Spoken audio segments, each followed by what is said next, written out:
This insert is brought to you with the compliments of Radio Cape Pulpit. Hi, it's so great to be here again and chatting through this book, the Book of Acts, a practical guide to accessing the miracle power of God. I think the last time we spoke about it, we started off with the sessions on prophecy.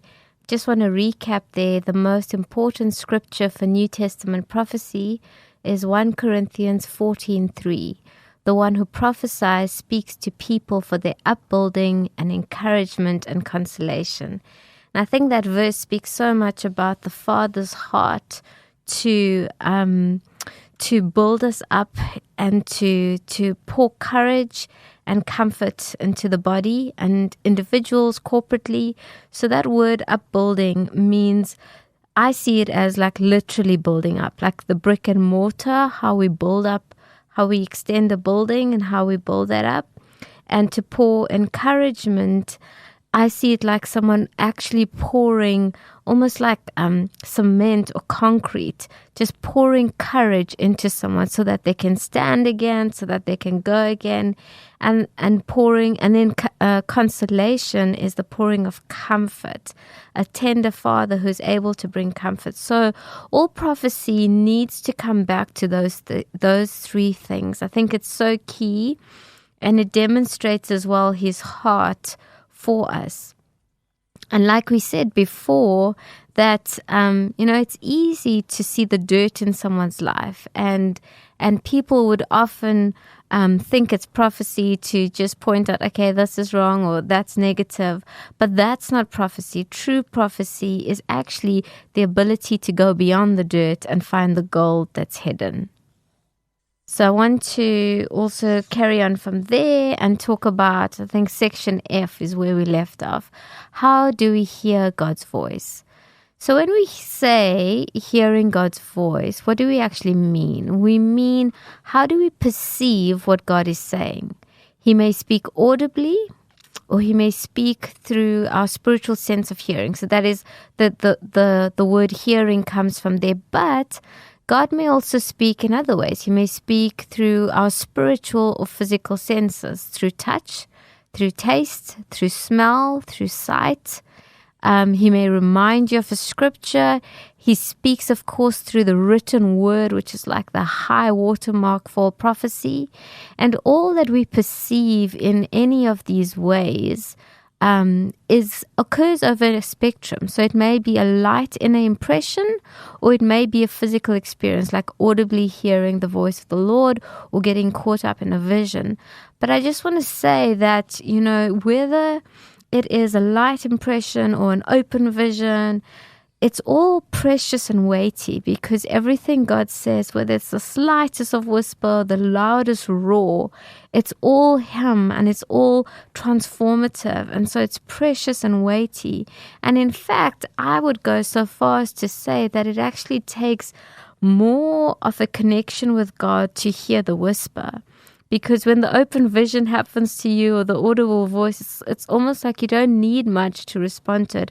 But to hear the whisper, you need a close connection with God and a close walk with God. So one of the things that the prophetic needs is exercise. It's like a muscle, and we exercise it through faith and through risk-taking.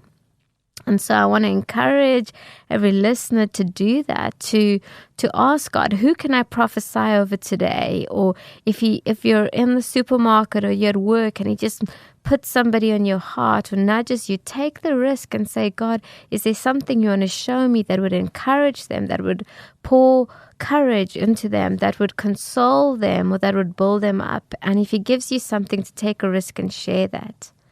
So this leads us on to the next question that many people ask, which is, how do you know that it is God speaking to you?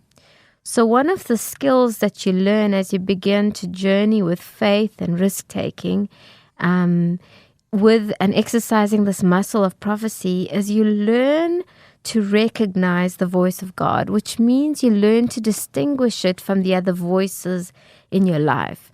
So there are 5 voices that could speak to us. One is God's voice. The second one is other people's voice. Now, obviously, God's voice is the one we most want to hear. Other people's voices can be good, they can be bad, they can be neutral. The third voice that we often hear is the voice of our own conscience. And the conscience is actually a gift of God. God can speak through it, and He often does. Just think of when you were younger and you wanted to do something bad or something naughty, there'd be like that inner voice or that inner conscience speaking to you and saying, no, don't do that. And we either from a young age learn to listen to our conscience and go with that, or we learn to silence our conscience.